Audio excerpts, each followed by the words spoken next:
everyone is, well, I won't say everyone, but a lot of companies are rolling back their policies. I've seen something actually today that said that Costco has gained 7 million new shoppers, while Target, who rolled back DEI, lost 5 million customers. So, being mindful of our spending power collectively, that's how we cast our vote. Paying, attention, of course, to local elections, but we need to invest in businesses and organizations that align with our values and withdraw support from those that enable this erosion of our democracy. The more we show up, the harder it becomes to silence us. So.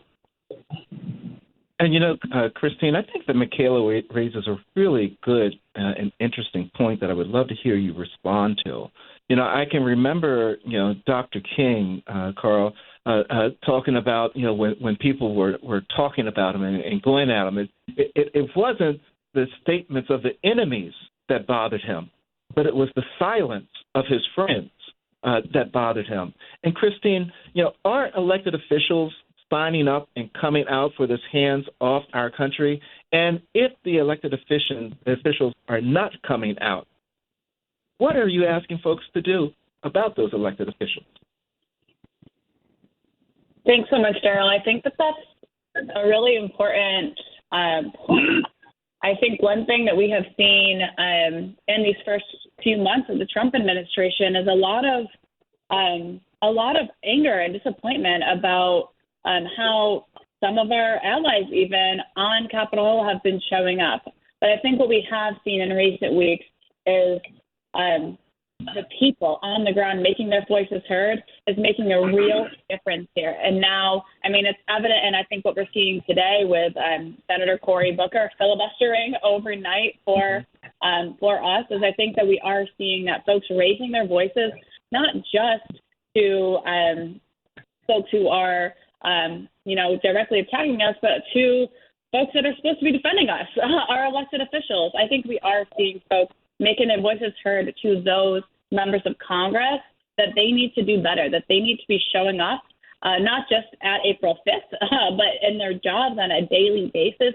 They're asking us to be courageous in this moment, hitting the streets. We need them to be courageous in the streets with us, but also doing their jobs on the House and Senate floor. And I think we have seen, as a result of the power of people across the country that have been making their voices heard on this, I think we are finally seeing folks, members of Congress, beginning to more bravely and boldly engage on this. So we are expecting to see some members of Congress joining us on April 5th, and I would really encourage folks that are organizing these events to directly invite their members of Congress multiple times and to include other community leaders in those communications as well, and really convey, we need to see leadership here. You're asking us to have your back. We need you to have our back.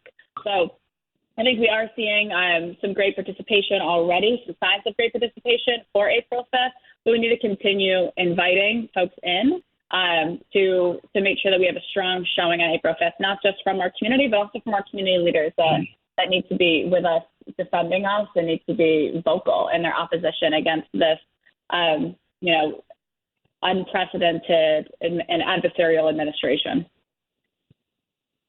And, Carl, but you're a street activist, right? You're in the street, and you're activist, and you're active in everything else. When I hear Christine, when I hear Maykala talking about the elected officials and them, and I guess in all fairness, I brought it up and said, you should be certain your elected officials are out there. Should our concentration be on getting the elected officials there and getting them on the record and being certain they're on our side? Or should our concentration be on getting the community there and then forcing the elected officials to follow? Is there sort of a what would you call it, a gap of leadership that's there, that we don't have folks, we have Cory Booker that's stepping up, we have Congressman Al Green that's stepping up, and a handful of AOC that's stepping up, Bernie Sanders that's stepping up. So we have some that are stepping up, but for the large part, I don't know if we're seeing the elected officials stepping up. Should our concentration be on the elected officials not stepping up, on the communities stepping up What should our concentration be to be certain that we're protecting this democracy that we love? Daryl, for the people listening, they would not know this unless I shared it. Both you and I are former elected officials, so we don't speak from the perspective of someone who doesn't know. We know what elected officials can do and what they will do.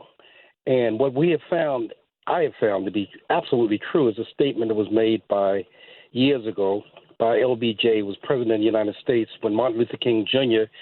said that we need a voting rights bill, and they just passed the 1964 Civil Rights Bill. It was President Johnson who said to Dr. King, the country's not ready for that. And Dr. King responded, we got to get the country to be ready for it. In many ways, it's not elected officials who do the leading, it's the people. Gandhi once said, if you want to know what I need to do, let me get and catch up with the people, because people tend to be out there far more quicker than elected officials.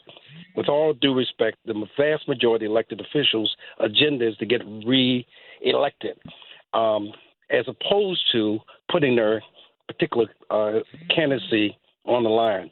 So I want to give to the listening audience a very specific recommendation that I know works and I think can be replicated around the country.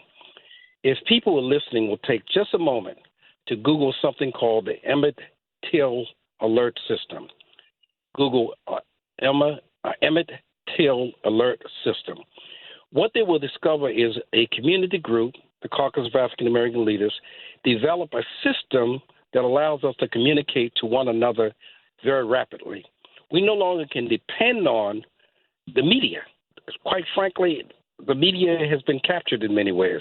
So we have to develop a system that allows us to get communications to our community on a very rapid basis. And that communication has to be communications that address very important concerns. We've talked about over and over again during this conversation that there are some communities who are under attack. Transgender is one, but there's also other communities that's under attack. So how do we communicate to those folks the kind of information we need? We need to create this system, which is called the Emmett Till Alert System, that allows us to be able to communicate to our memberships, our allies, our supporters around the country.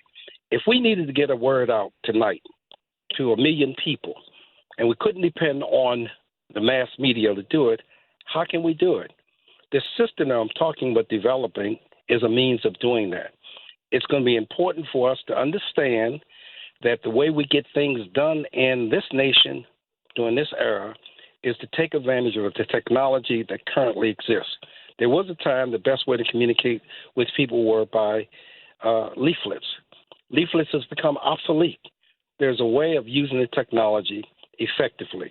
And again, for those who are interested, I again recommend they Google Emmett Till Alert System, and you can see how we can use the technology as a means of mobilizing people and getting people to focus on those issues that matter. Anyone who's been in public office, you and I both have been fortunate enough to be elected officials, if either one of us had received a 5,000 emails or 5,000 letters or 5,000 calls from on any issue, we would know that would be an issue that we have to address. So again, we need to use the technology and get elected officials to do what they must do. And they will do it if we put the pressure on them. And the other side of that is if they don't do it, find another candidate to run against them.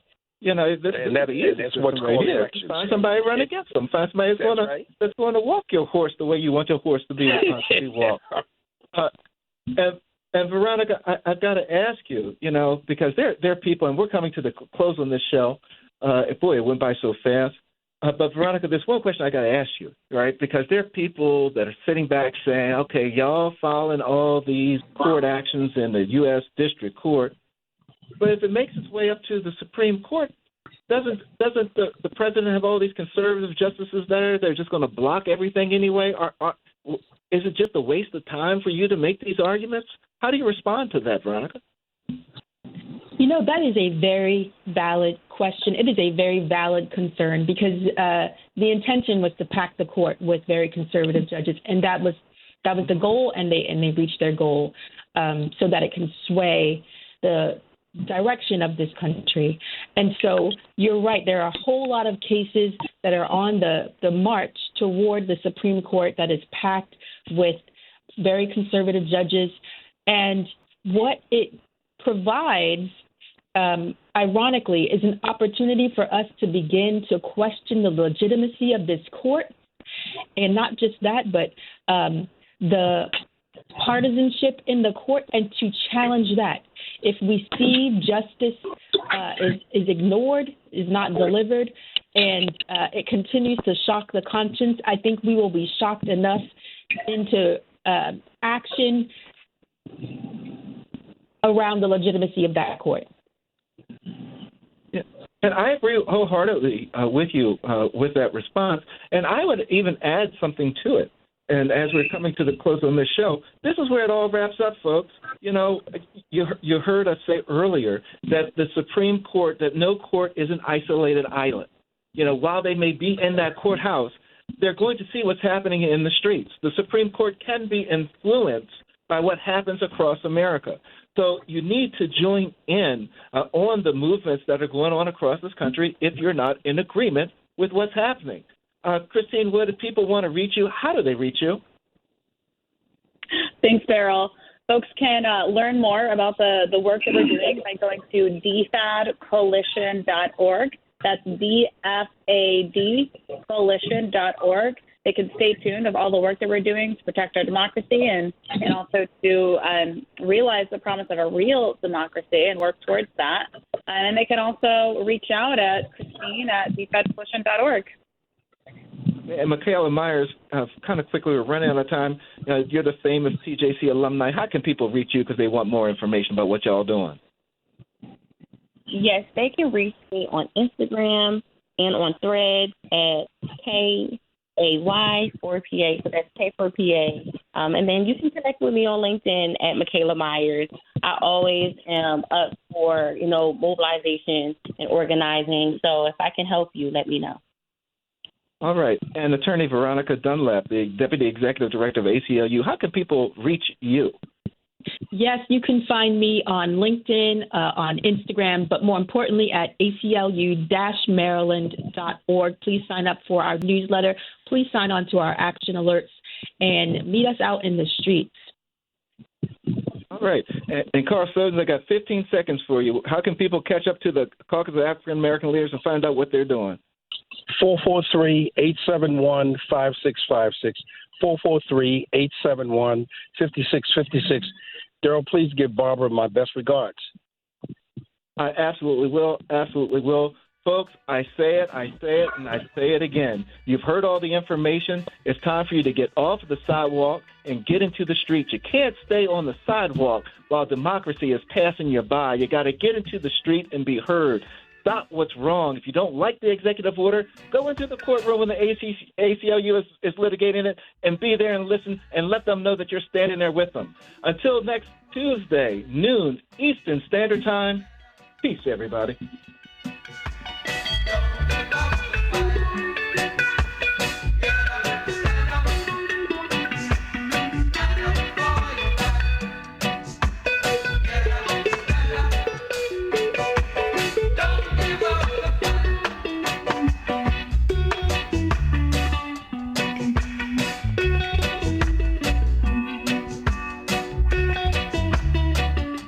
The preceding program was paid for by Barbara Arnwine.